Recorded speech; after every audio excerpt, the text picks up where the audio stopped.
श्री अद्वैत गदाधर शिवासादि श्री गौरभक्तवृंद। हरे कृष्ण कृष्ण कृष्ण हरे हरे, हरे राम राम राम हरे हरे।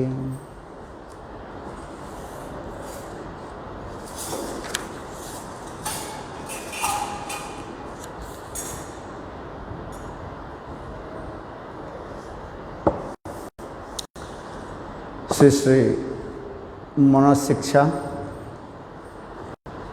श्री रघुनाथ दास गोस्वामी के प्रणीत रचित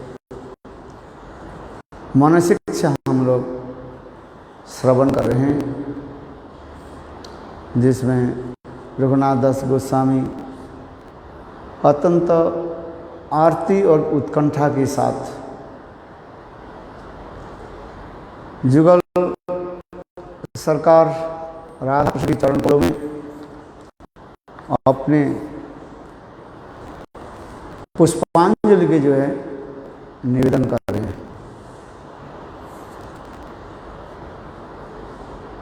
और नवम श्लोक में यह बता रहे हैं, हम लोग श्रवण कर रहे हैं कई दिन जावत, ये ललिता देवी के प्रति कैसे हम भावना रखें और साथ ही साथ शिक्षा गुरु विशाखा देवी के निकट भी कैसे सेवा की परिपाटी हम शिक्षा ग्रहण करें, तथा गिरिराज गोवर्धन और राधा कुंड ये दोनों ही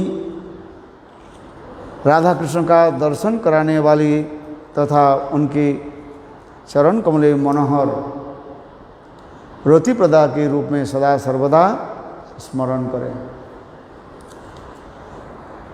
हम लोग ललिता देवी के बारे में हम लोग श्रवण किया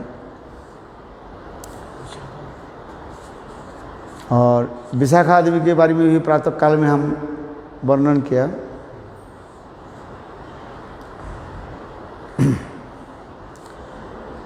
अभी गिरिराज गोवर्धन के बारे में श्री रघुनाथ दास गोस्वामी प्रार्थना कर रहे हैं, क्योंकि शास्त्र में कहा गया एकमात्र गिरिराज गोवर्धन की कृपा से हम कृष्ण की सेवा प्राप्त कर सकते हैं।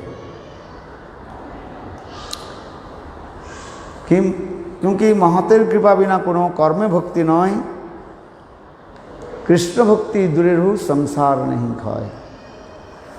महतों की कृपा बिना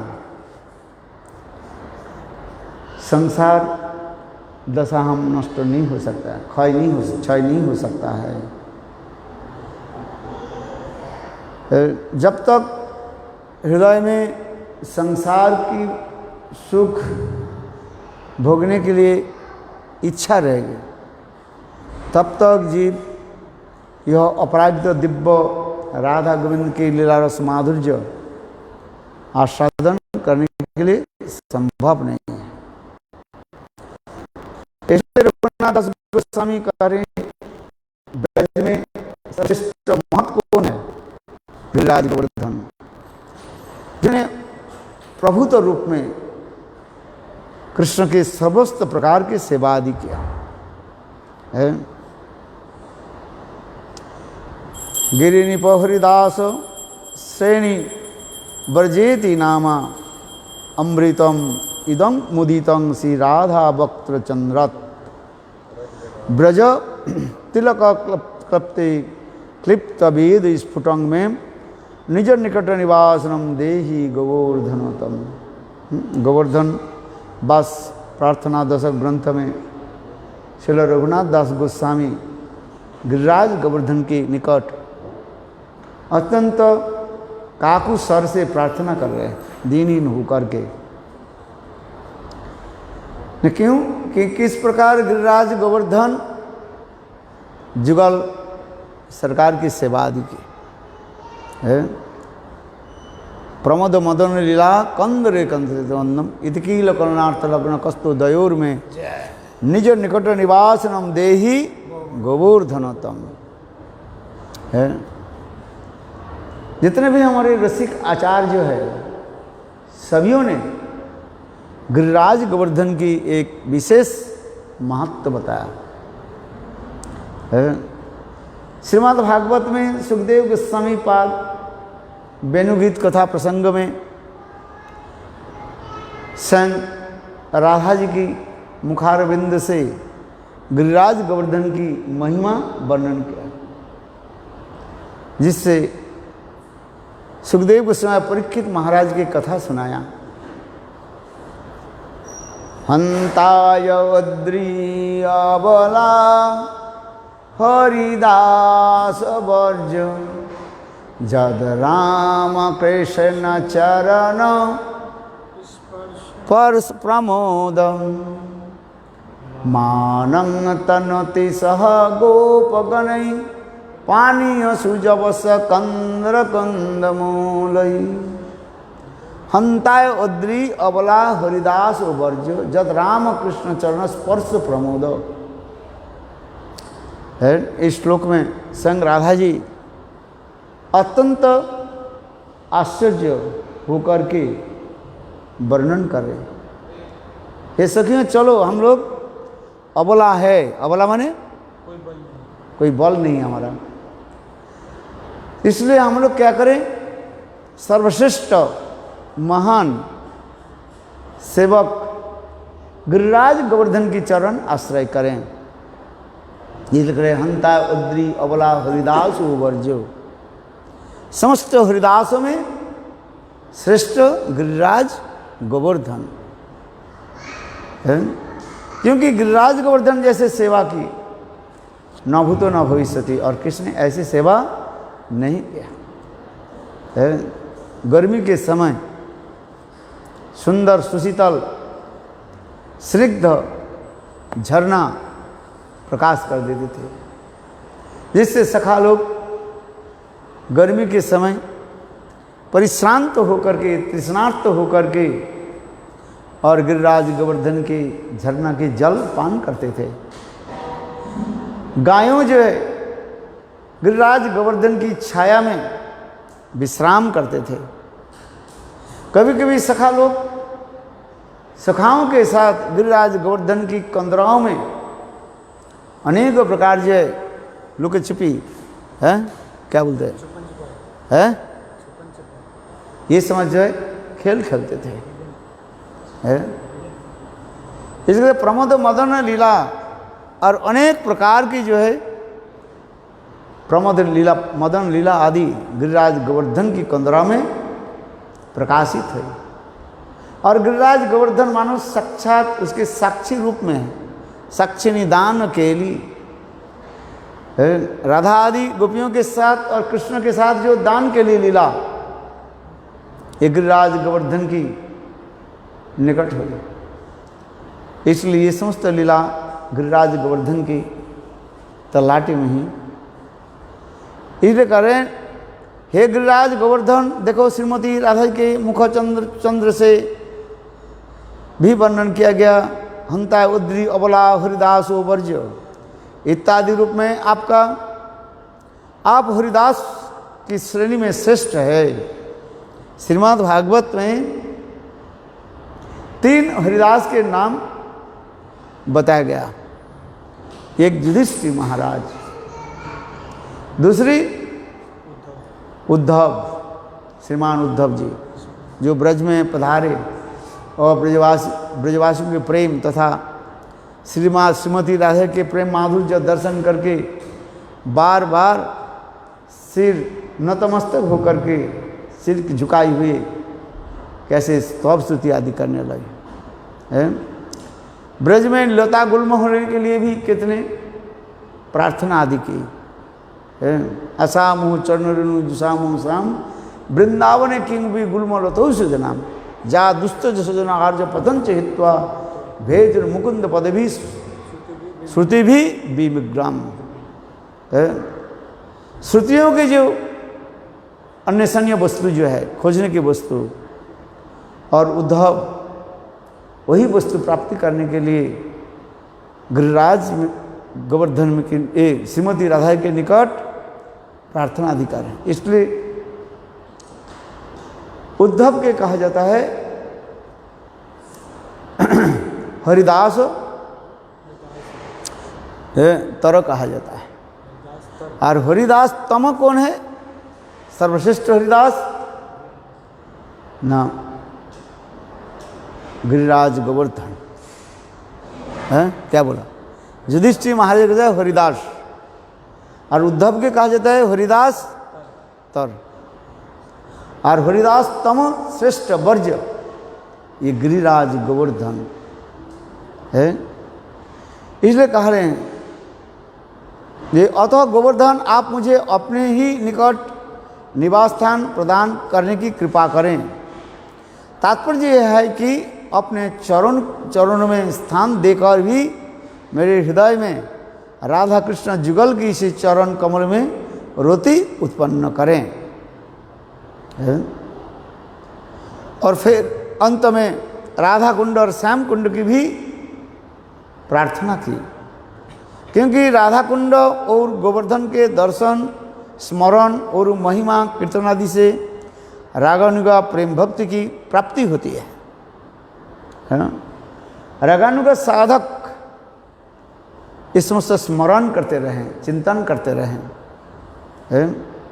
क्योंकि शास्त्र में कहा गया राग मार्ग के भक्ति के कहा जाता है स्मरण मार्ग कहा जाता है। स्मरण है, स्मरण कहा जाता है। ये समस्त लीलाओं की जो है स्मरण करते रहें। श्री कृष्ण की चित लीला को जो सब स्थान है वो सभी रतिप्रद है, अतएव वह सबका सर्वदा प्रीतिपूर्वक स्मरण करना चाहिए।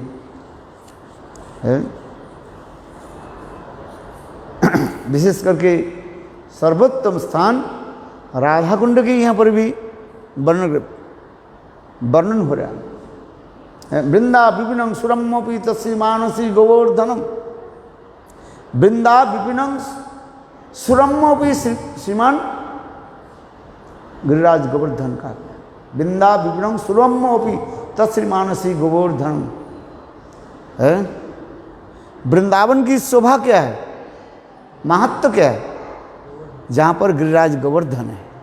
वृंदा विपिनं सुरमपि तस्य मानसी गोवर्धनम, यदि गिरिराज गोवर्धन की छोड़ दिया जाए तो वृंदावन की महत्व क्या रहेगा? कुछ नहीं है। इसलिए कहते हैं रघुनाथ दास गोस्वामी श्लोक में लिख रहे हैं वृंदा विपिनमपि सुरमपि तस्य मानसी गोवर्धन तो रासस्तगा किंवा अन्नई। अहो वह गिरिराज गोवर्धन की तलहटी में जो रास भूमि जो है गिरिराज गोवर्धन की तलहटी में कौन सा रास हुई? बासंतिक रास। वृंदावन में जो रास हुई बंसी भट्ट में जमुना के तट पर, उसके कहा जाता है शारदीय रास कहा जाता है, व पंचायती रास कहा जाता है। दोनों नाम में एक पंचायती रास अथवा शरतकालीन जो रास उसे कहा जाता है शारदीय रास, जहाँ पर अनेक प्रकार के सुखियों की समावेश हुई। अच्छा, सपक्ष विपक्ष तर्सपक्ष सुहृद पक्ष और मुनिचरी श्रुतिचरी और अनेक प्रकार के गोपियों की समावेश हुई वो रास में। इसलिए उस रास की कहा जाता है पंचायती रास कहा जाता है, शारदीय रास पंचायती रास कहा जाता है। श्रीमद् भागवत में श्रील सुखदेव गोस्वामी पाद 10वें स्कंध में 29 अध्याय से लेकर के 33 अध्याय तक जो रासलीला को कथा वर्णन किया उसके रास पंचाध्यायी कहा जाता है। कितने? 29 से लेकर के 33 अध्याय तक। इस प्रकार उसके कहते रास लीला वर्णन उसके पंच प्राण स्वरूप कहा जाता है।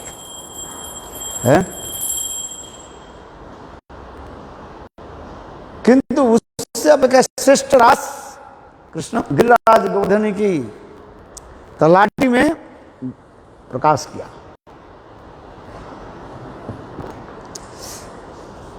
उस रास के कहा जाता है वासंतिक रास। वसंत काल में, जैसे हमारे जयदेव गोस्वामी पाद अपने अमूल्य ग्रंथ गीत गोविंद में ये वासंतिक रास की महिमा वर्णन किया गया। इस वासंतिक रास में सपक्ष और विपक्ष है गोपियों की समावेश हुई है। जिस रास को दर्शन करने के लिए चंद्र भी अपने गोत्र को भूल गए है, उसी लीला को स्मरण करने के लिए कृष्ण के प्रपुत्र वज्रनाभ ने वहां पर सुंदर एक सरोवर खनन किया, प्रस्तुत की, जिसे कहा जाता है चंद्र सरोवर है। चंद्र सरोवर कहा जाता है। आए ना उधर सूरदास की भी भजन स्थली भी है, समाधि भी है, वो समस्त दिव्य अपराकृत लीला ललाम भूमि है। कितना सुंदर स्थान है। इसके गिरिराज गोवर्धन की हुई, उसके कहा जाता है वासंतिक रास। समय भी बहुत सुंदर है, वसंत काल है। धीर समीरे जमुना तीरे बसती बने बनमाली है। इतने सुंदर अपराकृत दिव्य लीला ललाम भूमि है। कितने सुंदर वो स्थान जो है जहाँ पर स्वयं कृष्ण कौतूहल करके राधा जी के साथ प्रेम विहार आदि की वो समस्त वर्णन है। गीत गोविंद में ये समस्त वर्णन कर दिया है। 4 प्रकार के नायिका के भाव, 8 नायक के भाव और 8 प्रकार नायिका के भाव वहीं पर प्रकाशित किया गया है। 8 प्रकार के नायिका के भाव वहीं पर वर्णन हो। गीत गोविंद नाटक में इसमें तो वर्णन कर दिया। गीत गोविंद ग्रंथ में अपूर्व, अति मनोहर है, सर्वचित्त आकर्षक है, सर्व जीवों के रतिप्रद ऐसे सुंदर लीला को वहाँ पर प्रकाशित की है।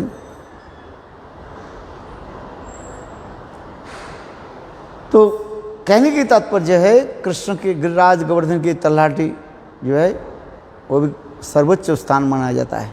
उससे सर्वोत्तम स्थान कहाँ पर है? राधा कुंड। इसलिए कहते बिंदा विपिनम सुरमोपी तत्श्री मानसी गोवर्धनम है। वृंदावन से श्रेष्ठ कौन सा स्थान है? गिरिराज गोवर्धन, जहाँ पर कृष्ण ने ऐसे सुंदर वासंतिक रास लीला प्रस्तुत की है। कहते हैं ये जितने भी तीर्थ स्थल है समस्त तीर्थ की एक तरफ रख दिया जाए और राधा कुंड की एक रज, एक कणा, धूलि कणा एक तराजू में रख दिया जाए तथापि बराबर नहीं होगा। किम तम रास अन्नस्थली। और क्या बात बताए है? सा रासस्थली का वह रासस्थल है कितने मधुर है। तात्पर्य क्या है? ये राधा कुंड में जो लीला संपन्न हुई वो अतुलनीय लीला कहा जाता है, जिसमें विशेष करके माध्यान्हिक कालीन लीला, नून टाइम जो लीला जो होता है जहाँ पर मंजरियों की सेवा की पराकाष्ठा दिखा गया। राधा कुंड के जल में जल विहार, अनेक प्रकार की क्रीड़ा आदि है, तैरना, ये समस्त लीला कहाँ पर हुई? राधा कुंड में है।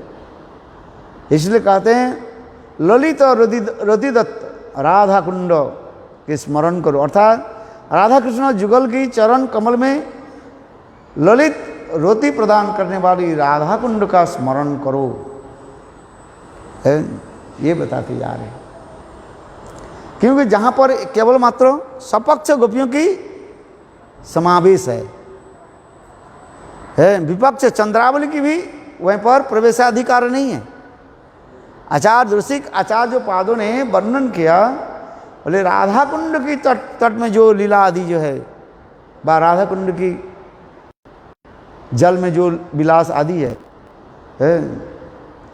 चंद्रावली आदि सुखी की भी प्रवेश अधिकार नहीं है। जोगमाया उनको क्या करती है, रोक देती है।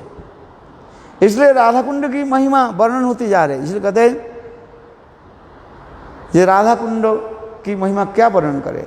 हे सरोवरो सदा तयसी सा मदिशा पृष्ठेन सार्धं खेलति कामरंगई तं चेत प्रियात प्रियम अतीव तयोरितिमाहं हा दर्शनाद् कृपया मम जीवितं त्वाम। विलास कुसुमांजलि ग्रंथ में, विलास कुसुमांजलि ग्रंथ में श्रील रघुनाथ दास गोस्वामी राधा कुंड की स्तुति कर रहे हैं। हे राधा कुंड, तुम्हारे तीर पर मेरी स्वामिनी श्री राधिका सदा सर्वदा लीला विलास रूपी काम तरंग में प्रियतमा कृष्ण के सहित क्रीड़ा करती रहती है। तुम उन राधा कृष्ण के प्रिय से भी प्रिय हो, अतएव तुम कृपा पूर्वक मेरे जीवन स्वरूप राधे के दर्शन कराओ। है ये राधा कुंड मानो साक्षात राधा रानी ही प्रेम में विहल होकर के, विगलित होकर के कुंड के रूप में ही प्रकाशित हुए है। ये बात सत्य है। सर्वोत्तम जो प्रेमी की जो सार राधिनी शक्ति सर्पिणी श्रीमती राधिका की, वही राधा कुंड के रूप में प्रकाशित है। कुंडेर महिमा जानी राधार महिमा, महापुरुष स्वयं कहा। ये राधा कुंड की महिमा क्या है ना, ये अभिन्न राधा जी है। और वो राधा जी क्या है, साक्षात कृष्ण प्रेम में द्रवीभूत की घन मूर्ति मनाया जाता है। ये राधा कुंड है। राधा कुंड की उत्पत्ति, राधा कुंड की प्रेम विलास अनेकों कथा शास्त्र में वर्णन है। समय संक्षेप होने के नाते मैं उस कथा को जो है प्रणाम करके आगे चलते हैं। अब ये 10वें श्लोक में हम प्रवेश करते हैं। है मन शिक्षा 10वें श्लोक में हम प्रवेश कर रहे हैं। रतिं गौरी लीले उपि तपति सौंदर्य किरणै सची लक्ष्मी सत्ता परिभवती सौभाग्यबलनी वशीकरी चंद्रावली मुखम नवीन ब्रजसती क्षिप्रत्राद्दा त्वां हरिदयितं राधा भज मनः। रतिं गौरी लीले ओपी तपति सौंदर्य किरणै सची लक्ष्मी सत्ता परिभवती सौभाग्य बलनै वशीकर करिश्च चंद्रावली मुख नवीन ब्रज सती क्षिपत्याद्दा त्वां रतिदयित राधा भज मनः। स्वरूप शक्ति का आश्रय ग्रहण किए बिना शक्तिमान तत्व श्री कृष्ण की प्राप्ति कदापि संभव नहीं। इसलिए कहते हैं, हे मेरे मन, तू अन्यान्य सबसे आसक्ति को त्याग कर कृष्ण की सर्वाधिक प्रिय श्रीमती राधिका भजन करो। एकमात्र राधा जी की भजन करो, जो अपने सौंदर्य किरण से रति, गौरी एवं लीला देवी को संतप्त करती रहती है, जो अपनी सौभाग्य की समृद्ध के द्वारा श्री सची लक्ष्मी और सत्यभामा की भी पराभूत करती है, एवं श्री कृष्ण के वशीभूत करने वाले अपने गुणों के द्वारा चंद्रावली आदि ब्रज की नवीन सतियों का गर्व दूर कर दिया है। वे राधिका ही श्री कृष्ण के सर्वाधिक प्रिया है। श्रील रघुनाथ दास गोस्वामी इस श्लोक में राधा जी के अद्भुत गुणावली के जो है वर्णन कर रहे हैं।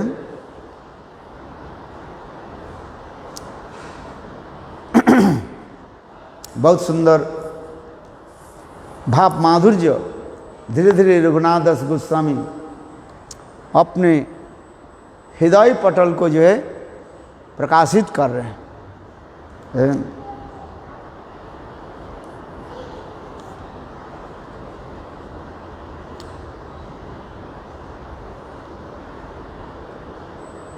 श्री राधा जी के अद्भुत गुण समूह भी श्री रूप गोस्वामी पाद भी वर्णन करते हैं।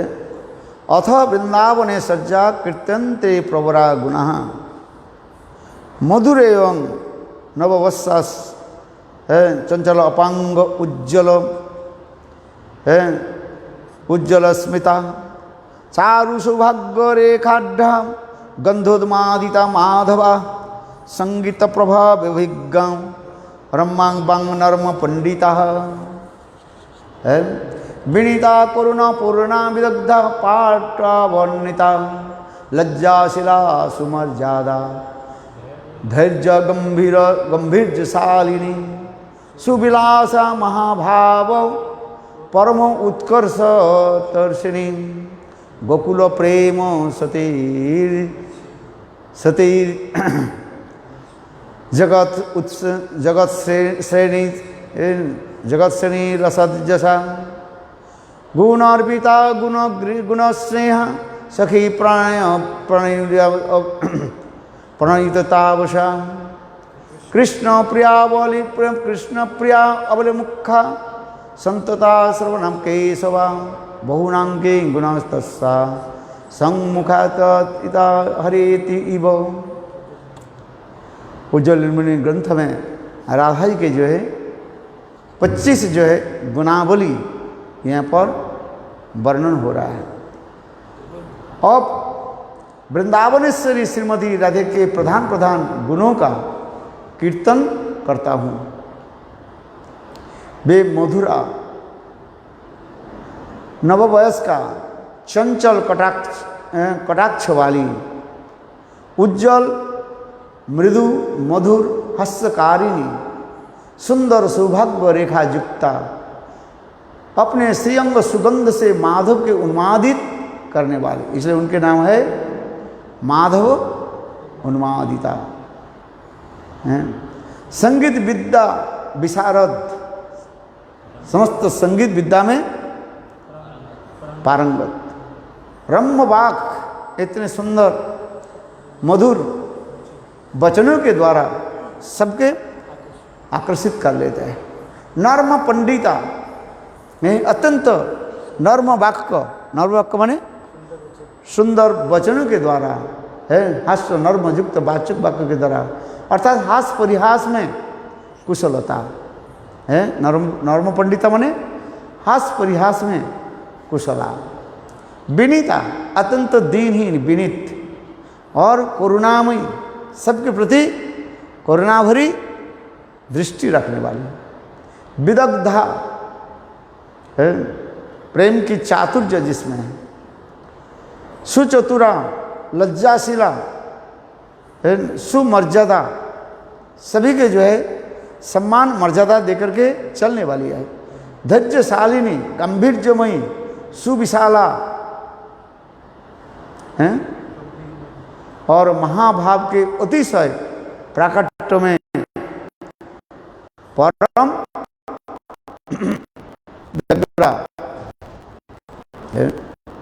गोकुल प्रेम की आश्रय स्थली निखिल ब्रह्मांड में सुराशि विस्तारकारी, गुरुजनों के प्राप्त महास्नेहवती और सखी वृंद के प्रणय की वशीभूता, कृष्ण प्रियाओं के प्रधाना और केशव के सदा सर्वदा अधीन रखने वाली इन गुणों से संपन्न है। अधिक क्या, श्री कृष्ण के भांति इनके भी असंख्य गुण समूह है। महाभाव स्वरूपयं गुणैरति वरीयसी। गोपाल उत्तरतापन्न जत गंधर्वती विश्रुता। हे महाभाव स्वरूपा है, उनकी समान गुणवती दूसरे कोई भी नहीं है। गोपालोत्तर तापनीय उपनिषद अर्थात गोपाल तापनीय उपनिषद में गांधर्व नाम से विख्यात बतलाई गई है। राधा जी के एक नाम है क्या? गांधर्विका। गांधर्विका किसको कहा जाए? अत्यंत सुंदर स्वर से गानों के द्वारा, कीर्तन आदि के द्वारा, स्वर आदि के द्वारा सबकी मुखरित करते रहते हैं, आनंदित करते हैं, इसलिए उनके नाम है क्या? गंधर्विका है। आज इसलिए कहते हैं गोपाल तापनी उस उपनिषद में राधा जी के गांधर्विका गांधर्वा नाम से विख्यात हो। ऋक परिशिष्ट में भी वर्णन किया गया, राधा माधव देवो माधव नैव राधिका है। अर्थात श्रीमती राधा के साथ माधव एवं श्री माधव के साथ श्रीमती राधिका दोनों ही परस्पर सदा सर्वदा एक ही साथ रहते हैं। जत्र जत्र राधा तत्र तत्र माधव। जहाँ जहाँ पर राधा जी विराजमान है, माधव कृष्ण वहीं पर भी विराजमान होते हैं। इसलिए शास्त्र में कहते हैं सदा सर्वदा राधा माधव की विशेष महिमा दिखा रहे। एक के बिना दूसरे कदापि अकेला नहीं रहते। इसलिए पद्म पुराण में देवर्षि नारद जी कहते हैं यथा राधा प्रिया विष्णुर्तस्य कुंडं प्रियं तथा सर्वगोपीषु सेवैका विष्णुरत्यंत बल्लभा। ह्लादिनी जा महाशक्ति सर्वशक्ति वरीयसी तस्मात् सार्वभाव रूपयम् इति तंत्रे प्रतिष्ठिता है। यथा राधा प्रिया विष्णुर्तस्य कुंडं प्रियं तथा। श्रीमती राधिका जिस प्रकार कृष्ण की सर्वाधिक प्रिया है, उसी प्रकार उनका कुंड यानी श्री राधा कुंड भी कृष्ण के उतना ही प्रिय है। अर्थात श्रीमती राधिका और राधा कुंड में कोई अंतर नहीं है, भेद नहीं है। सारे प्यारी गोपियों की भी श्रीमती राधिका ही कृष्ण के अत्यंत बल्लभा है, अत्यंत प्रिय। नव गुरुचना गौरी प्रविंद इंदी वरम वरम मणिस्तवक स्तवक विद्युति बेणी बलांग फनानम। इस श्लोक में भी राधा जी की सौंदर्य मधि महिमा वर्णन हो रहा है। विशेष करके लंबी श्लोक है, बहुत श्लोक 26 तमोमाला ग्रंथ में श्रील रूप गोस्वामी पाद भी वर्णन करते हैं। हे वृंदावनेश्वरी, मैं आपकी वंदना करता हूँ। आप अभिनव गोरोचना के भांति गौरांगी है।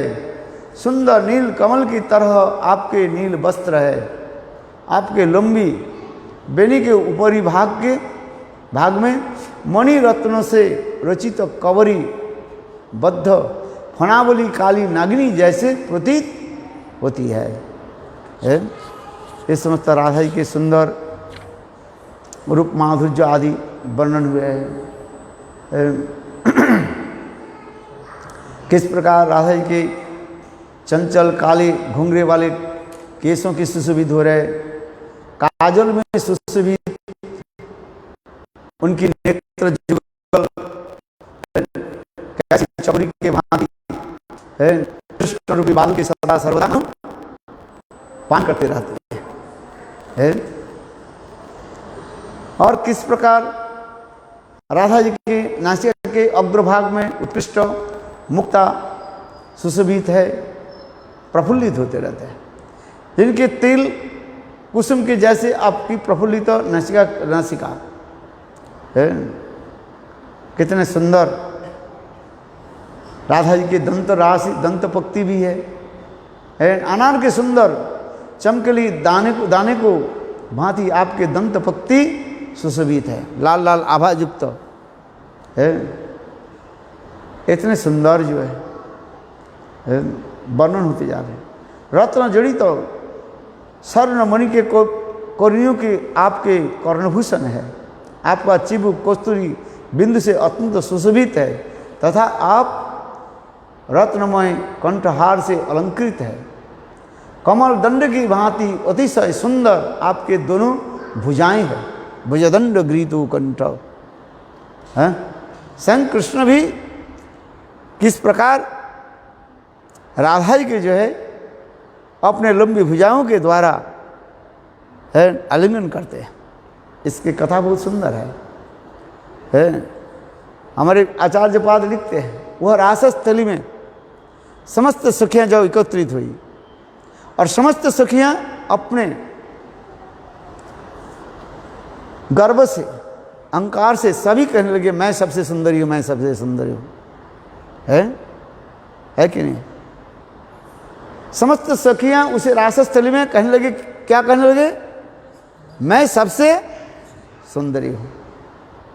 है तो अभी निर्णय कौन देंगे? कृष्ण कहने लगे ये मैं परीक्षा करता हूं, इसमें सबसे सुंदरी कौन है? कृष्ण स्वयं कहने लगे देखो मेरा ये जो हस्त जो है ये मानो स्वर्ण के जो है नापने वाले कितने कैरेट सोना है मैं बता देता हूं। है अर्थात मैं ही जो है निर्णय लूंगा ये इस रासस्थली में जितने भी गोपियां हैं उस गोपियों में सर्वश्रेष्ठ कौन है? जिस प्रकार स्वर्णकार है गोल्डस्मिथ शुद्ध सोना को कैसे पहचानते हैं? उनके पास एक रहते क्या बोलता है, अरे क्या बोलते हैं उसको, है जो सोने कसौटी है। शुद्ध सोना को शुद्ध सोने के जो है जानने के लिए कसौटी रहता है। काला ऐसे एक पत्थर रहता है जिसके कहा जाता है कसौटी कहा जाता है। उसमें कस करने से सोने पर उसके घिसने से वो पता लगा देते हैं और उससे वो भी सोना भी चोरी कर लेते हैं। स्वर्णकार उससे भी सोना भी चोरी कर लेते हैं। इसलिए शास्त्र में कहा गया जो सोने के जो बिजनेस करते हैं ना उनके हाथ में खाना नहीं चाहिए। वो अपने पत्नी के हो अपने बेटी के सोने भी मिल जाए उससे भी वो चुरा लेंगे, ऐसे कहावत है। चलो आगे की कथा सुनाते हैं। इसलिए सुनार को क्या कहा जाता है? माने सोने के जो बिजनेस करते हैं उसको चोर माना जाता है। हाँ वो किसी न किसी प्रकार से आपके सोने के कुछ भाग वो चुरा लेते हैं। आज मैं कभी कोई ये कथा भी सुनाता हूँ तो लंबी कथा है। एक राजा ने किया कि एक सुनार के बोले तो मुझे खांटी जो है माने प्योर सोने के द्वारा तुम एक मूर्ति बना दो, है मेरा पिताजी की मूर्ति बनाओ। बोले ठीक है। दूसरे कहने बोले महाराज ये तो सोना चोरी कर लेते हैं। बोले सोना चोरी करते हैं ना? हाँ जी। अच्छा बताओ तुम कितने सोना चोरी करते सकते हो? कोई बोले मैं 10%, कोई बोलते मैं 20% सोना मैं चोरी कर सकता हूँ। है आपने जितना सोना मुझे दोगे उससे मैं इतने परसेंटेज सोना मैं चोरी कर लूँ। है अंत में एक सुनार आ गया। सुनार बोले तुम कितना सोना चोरी कर सकते हो बताओ? मैंने सुना ये सुनार जो है माने सोने के जो बिजनेस करते हैं गोल्ड स्मिथ वो चोरी करता है सोना, किसी नहीं प्रकार चोरी कर लेते हैं। वो कहता मैं 100% चोरी कर लूँ। पूरा की पूरा आपकी खांटी सोना को मैं चोरी, बोले कैसे होगा? तो मेरा सुन कैसे? बोले महाराज आप देखिए ना। बोले अच्छी बात, तुम यदि मेरा पूरा सोना को चोरी कर लो, माने खांटी सोना की चोरी कर लो, है, तुमको मैं अनेक बहु मूल्यवान पुरस्कार दूँ। बोले ठीक है। तो राजा ने क्या कि देखो अपने पिताजी के सोने की मूर्ति बनाने के लिए उनको अपने घर में बताया, बुलाया, मैंने राज दरबार में बुलाया, और चारों तरफ प्रहरी रखा, बाहर से कोई व्यक्ति घुस न सके, और बाहर के उसके कई संग नहीं है। बोले तुम्हारी ये बताओ ये मूर्ति बनाने कितने दिन लगेगा? मेरा पिताजी के सोने की मूर्ति बनाने कितने दिन लगेगा? है? बोले महाराज 1 महीने लगेगा। 1 महीने? ठीक है, 1 महीने तुम घर से यहाँ पर आओ और जाओ। जाने के समय तुम्हारे कपड़ा सब कुछ अच्छी तरह से सोना चोरी करके लिया। तुमने कहा पूरा सोना मैं चोरी कर लूंगा, तो बहुत कड़ी नजर से जो है राजा के लोग उस सुनार को परीक्षा आदि करने लगे, हर रोज जाने लगे। अच्छा 29 दिन हो गया। बोले महाराज आपके पिताजी के मूर्ति बन गया है, सोने की मूर्ति बन गया।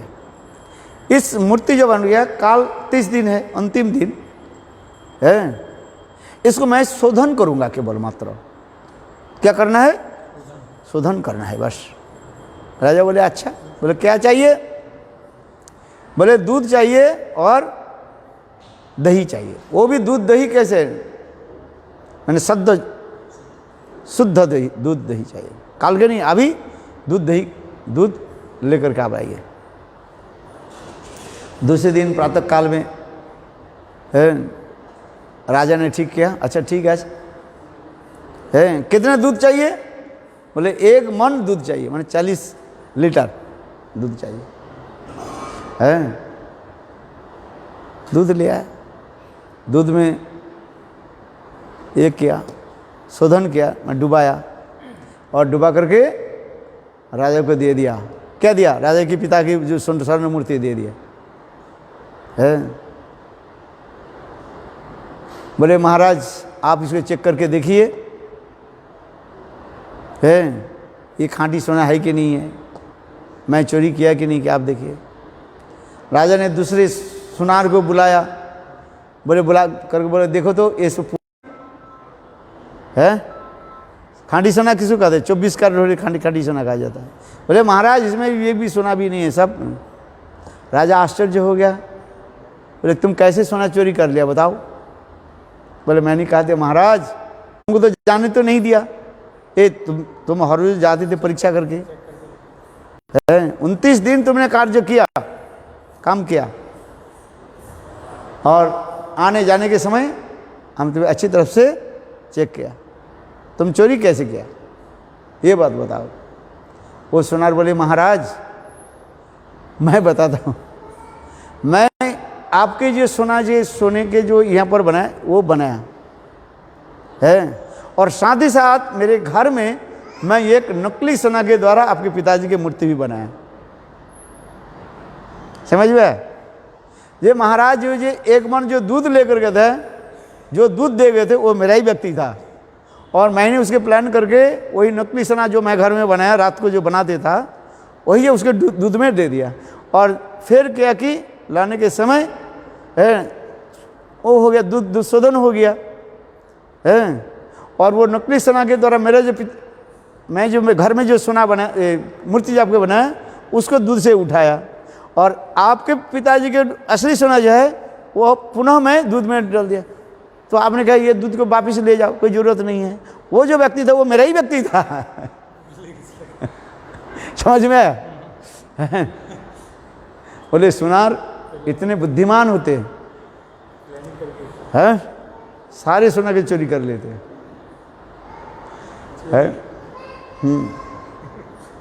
तो उसी प्रकार जो कथा में हम जो कथा प्रसंग जो बोल रहे हैं, ये कदा हम रासोत्सव, कब ऐसे रासोत्सव में समस्त सखियाँ अत्यंत उन्मत्त होकर के, स्वाभिमानिनी होकर के सभी कहेगी, हे कृष्ण मैं सबसे सुंदरी गौरांगी हूँ, है मैं सबसे सुंदरी हूँ, मुझसे कोई श्रेष्ठा नहीं है।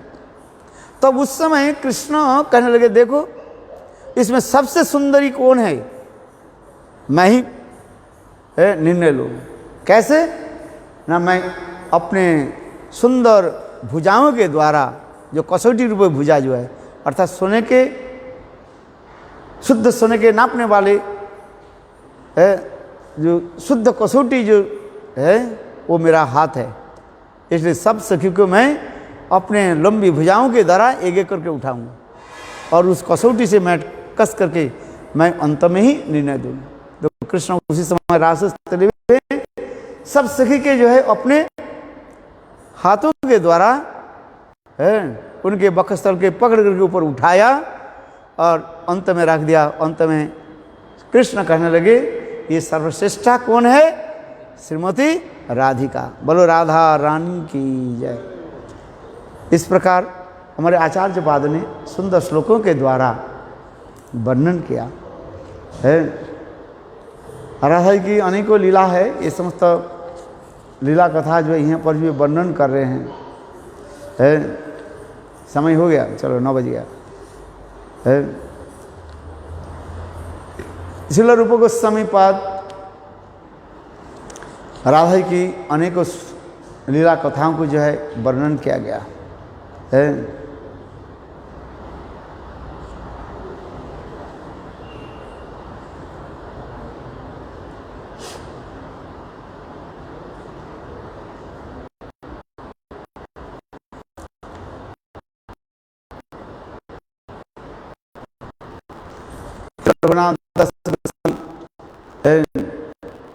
उनकी स्तव स्तुति में, विलाप पुष्पांजलि स्तुति में भी राधा जी की निकट कैसे प्रार्थना आदि करें। आशा भरे अमृत सिंधु मई कथंचित कालुमयाति गमितं संप्रंहि तंचेत कृपामयि विधस्स नैव किंग में प्राणैर्व्रजेन च वरोरुबकारिणापि। आशा भरी अमृत सिंधु मई कथंचित कालो मयाति गमितं किल संप्रतं है।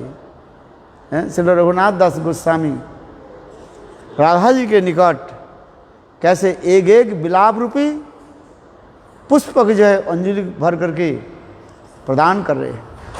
हे प्राणेश्वरी श्रीमती राधिके, श्री लक्ष्मी देवी भी जिनकी चरण कमल के नखांचल की सौंदर्य बिंदु को प्राप्त करने में समर्थ नहीं है, ऐसे आप यदि मुझे अपनी लीला आदि के दर्शन के योग्य चक्षु प्रदान न करें तो अब मैं इस दुख रूप दावाग्नि के जल से ये जलते हुए जीवन से मुझे क्या लाभ है? हे बररु, बररु माने समझते हो क्या? बररु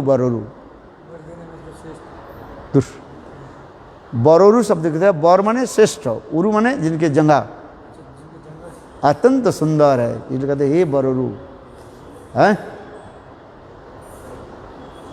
मैंने अब तक आपकी अपरागित लीला आदि के दर्शन और आपकी सेवा परिचर्या रूप अमृत सागर की प्राप्ति की आशा से निश्चय ही अत्यंत कष्टपूर्वक जीवन धारण किया, किंतु अब भी यदि आप मुझ पर कृपा न करें तो इस प्राण धारण से और ब्रजवास से मैं अधिक क्या करूं?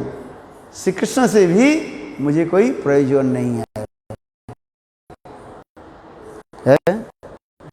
ये प्रार्थना रघुनाथ समय ऐसे तीव्र वैराग्य भजन आदि देख कृष्ण के हृदय भी विगलित हो गया, द्रवीभूत हो गया। रघुनाथेर वैराग्य जनो पाषाणेर रेखा। रघुनाथ गोस्वामी के वैराग्य कैसे है? पत्थर के ऊपर एक लकीर निशाना दे देने से, खींच देने से जैसे कभी मिटता नहीं है, उसी प्रकार रघुनाथ दास गोस्वामी की वैराग्य की तुलना कर रहे हैं। ऐसे रघुनाथ दास उसके वैराग्य देख करके स्वयं कृष्ण के हृदय द्रवीभूत हो गया। स्वयं कृष्ण आकर के कह रहे रघुनाथ तुम्हारे वैराग्य देख करके मेरा हृदय द्रवीभूत हो गया, मैं तुमको कृपा करता हूँ, मेरे कृपा ग्रहण करो। रघुनाथ दास गुस्से में क्या करें है? हे बकारी कृष्ण अर्थात बकासुर के मारने वाले, इसे कहते हैं ना प्राणी बजेर नचो बरोरु बकार पी बकारी ना पी। हे बकारी कृष्ण यदि राधा जी हमारे ऊपर कृपा नहीं करें तो आपकी कृपा मेरा कोई जरूरत नहीं है। कृष्ण कृपा की तुम तुच्छ मान रहे है। तात्पर्य क्या है? ना राधा जी की कृपा प्रार्थना कर रहे हैं, सुनाई नहीं दे रहा है। क्यों सुनाई नहीं दे रहा है? यहाँ पर यही प्रार्थना कर रहे हैं जे राधा जी की साक्षात दर्शन है प्राप्ति करने के लिए किस प्रकार दीनहीन निष्कपट दीनता लालसा है और अनन्य तन्मयता से ही प्राप्त होता है, सिद्ध होता है।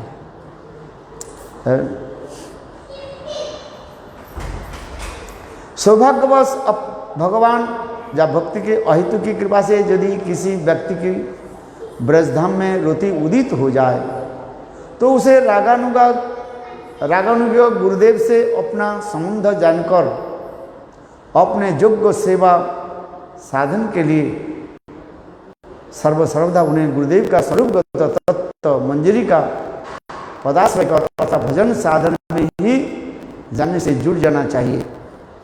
है आज समझ में क्या बोला?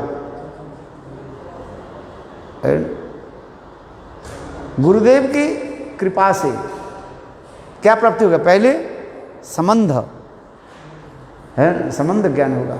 इसलिए गुरुदेव की अहितु की कृपा से अपने संबंध जानकर अपने योग्य सेवा साधन के सर्वप्रथम गुरुदेव की स्वरूप तत्व मंजरी पदाश्रय कर भजन साधन में ही जुड़ जाना चाहिए। पहले तो अनर्थ निवृत्ति हो,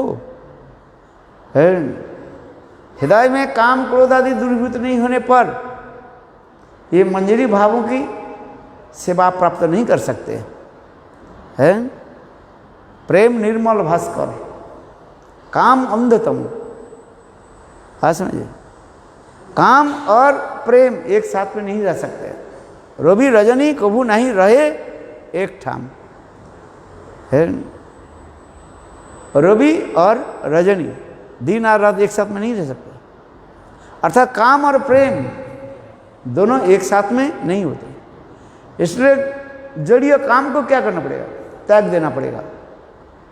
है काम क्रोध ये समझ के जब तक त्याग नहीं दोगे तो मंजरी भाव क्या समझोगे? कुछ नहीं है।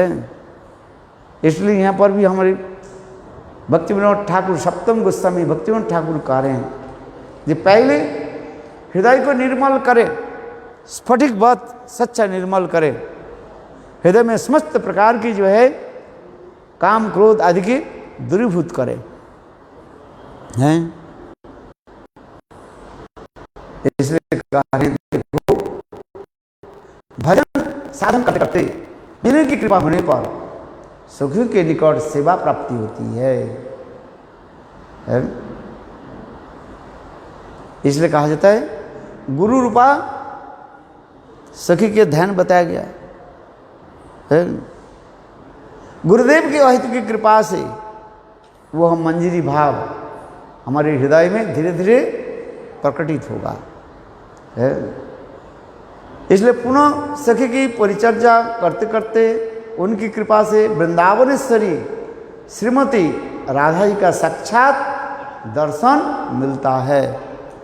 हमारे लोग नरोत्तम दास ठाकुर कहते हैं आर कबे निताई चांदी ने कबे लोकनाथ मरे संग लिया जावे सिरुपेर पाद पद में मरे समर्पित। हेन कि होइबे मोर नर्म सखी गणे अनुगता नरोत्तमे करिबे शासने। नरोत्तम दास ठाकुर करे कब मेरा गुरुदेव मेरा हाथ पकड़ करके कहाँ ले जाएंगे? रूपमंजरी के पास है। फिर रूपमंजरी क्या करेगी? राधा जी की सेवा प्रदान करेगी। है यही रूपानुगो अनुगत भजन प्रणाली दिखाया गया है। एकमात्र गुरुदेव के कृपा होने पर यह समस्त भाव हृदय में उत्पन्न होगा। इसलिए पुनः सखी की परिचर्या करते करते उनकी कृपा से वृंदावनेश्वरी श्रीमती राधा का साक्षात दर्शन मिलता है। फिर उनकी कृपा होने पर जुगल लीला में प्रवेश यानी सेवा प्राप्ति होती है। सब कुछ निकटतम निष्कपट दीनता लालसा और अनन्यमयता से ही सिद्ध होता है। तन्मय होना पड़ेगा ना है। जिस दिन संसार के समस्त वस्तु का हम त्याग दे करके एकमात्र अनन्य होकर के तन्मय होकर के सुख की वासना रहेगा, तनिक भी गंध भी रह जाए, तब तक ये मंजरी सेवा की हम प्राप्त नहीं कर सकते है। 24 घंटे में 24 घंटा है केवल उसमें तन्मय हो जाए तब हो सकता है। ये तो बता रहे क्योंकि दुर्लभ वस्तु है। मैं इस जन्म केवल उनके नाम ही श्रवण कर लिया, मैंने उनकी कथा श्रवण किया, इतना ही धन्य है तुम है। जन्म जन्म तक लग जाता है। एक पीएचडी करने के लिए अथवा डॉक्टर बनने के लिए कितने साल तक उसके अध्ययन करना पड़ता है। एक डॉक्टर बनना, एक मैजिस्ट्रेट बनना, उच्च पद प्राप्ति करने कितना कठोर त्याग वैराग्य और अध्ययन करना पड़ता है। तब वो जानी कितने साल के बाद जाकर के तब वो विश्वविद्यालय से यूनिवर्सिटी से वो डिग्री प्राप्त होता है। डिग्री भी होने भी उसके भी नहीं काम होते, उसके कुछ साल समय तक उनकी प्रैक्टिस करना पड़ता है। वो भी किसके जो है उच्च वकील के अंडर में व डॉक्टर के अंडर में उसको 2 साल 3 साल उसको प्रशिक्षण लेना पड़ता है। प्रशिक्षण जो समझते हैं प्रैक्टिस करना पड़ता है, फिर जाकर के फिर वो स्वयं कर सकते हैं। 2 दिन में आया ही नहीं बोले मिल जाए हैं। इचौड़े पका होने से थोड़ी होता है। इचौड़े पका समझते कि नहीं? भक्ति सिद्धांत प्रभुपाद ने कहा है सब इचौड़े पका दल, इचौड़े पका मेरे देखो कटहल जो जैकफ्रूट से ना जो छोटा छोटा जो होता है उसके इचौड़ कहा जाता है। जैकफ्रूट जो होता है जब छोटा होता है 1.5-2 इंच होकर इतने लंबी होता है उसके कहा जाता है एचोड़ कहा जाता है। बंगला में इसको क्या कहा जाता है? एचोड़। माने ग्रीन जैकफ्रूट मान लिया जाए, जैसे इंग्लिश में कह दो और क्या करें सब बोलो, समझने के समझो है। उसके अंदर में अभी कुछ नहीं हुआ है, उसके अंदर में बीज भी नहीं हुआ और कुछ नहीं है। इतना छोटा 1.5-2 इंची इतना छोटा छोटा निकालते हैं ना है। कटहल के फूल देखा नहीं? देखा कटहल के फूल दिखा नहीं पड़ता, कटहल हो जाता है। अच्छा है तो उसके अंदर में जो है बीज आता है, किंतु जब एचोड़ होता है उसके इतना तो 1.5-2 इंची 3 इंची तो जो होता है उसमें बीज नहीं होता अंदर में है। जब वही एचोड़ जब पक जाता है बड़ा हो जाता है तब उसके स्वादिष्ट होता है, उसके खाया जा सकता है। किंतु जब छोटा रहता है 1.5-2 इंची रहता है उसके कोई सोचे इसको मैं जबरदस्ती करके क्या कर दूं पकाऊं है तो क्या हो जाएगा? वो पकेगा, वो क्या हो जाएगा? सड़ जाएगा है। आज समझ में जो इमेच्योर अवस्था में उसके जो जबरदस्ती करके उसके पकाया जाने की व्यवस्था करे वो सड़ जाएगा, वो आएगा नहीं। ठीक उसी प्रकार भजन में परिपक्व नहीं हुआ, काम क्रोध के अभी वशीभूत नहीं किया है, इंद्रिय तर्पण में व्यस्त रहता है, वो मंजरी भाव कैसे प्राप्त करेंगे? है और जो ये करने के लिए जाते हैं उसके कहा जाता है इचोड़े पका कहा जाता है, स्टूपिड नॉनसेंस, उनके जीवन की सत्ता नष्ट हो जाता है। भले ही कर्म मार्ग में चले जाते तो कोई लूट करके आते है?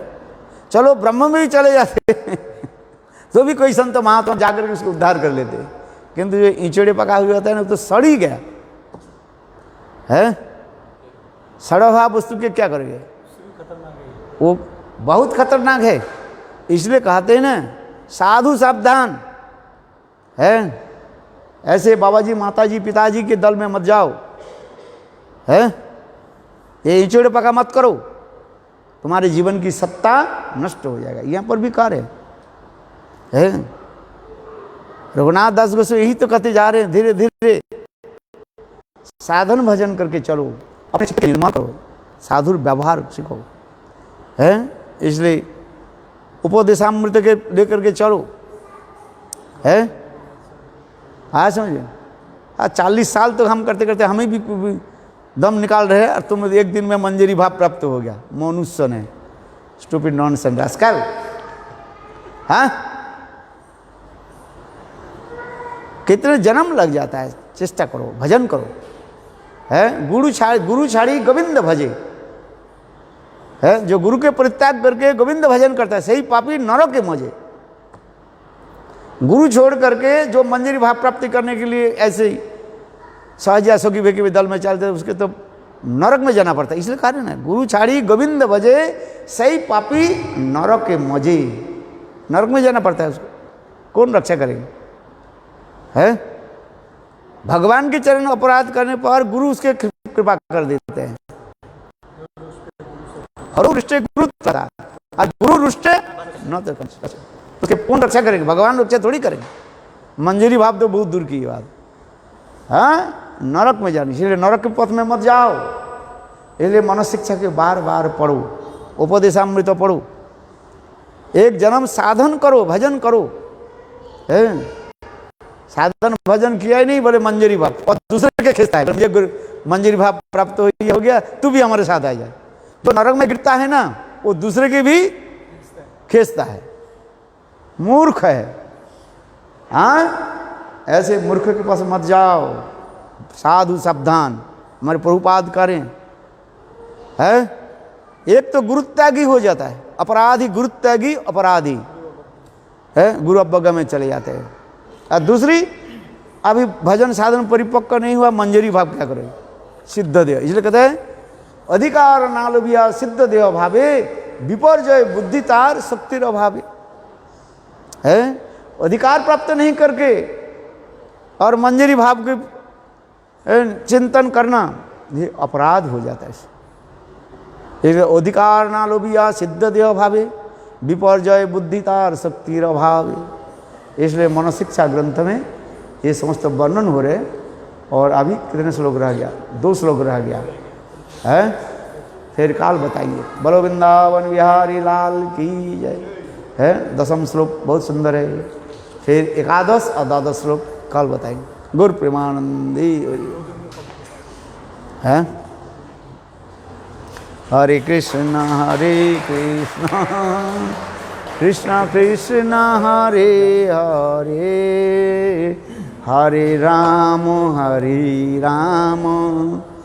राम राम हरे हरे। निताई गौर हरि बोल हरि बोल हरि बोल हरि।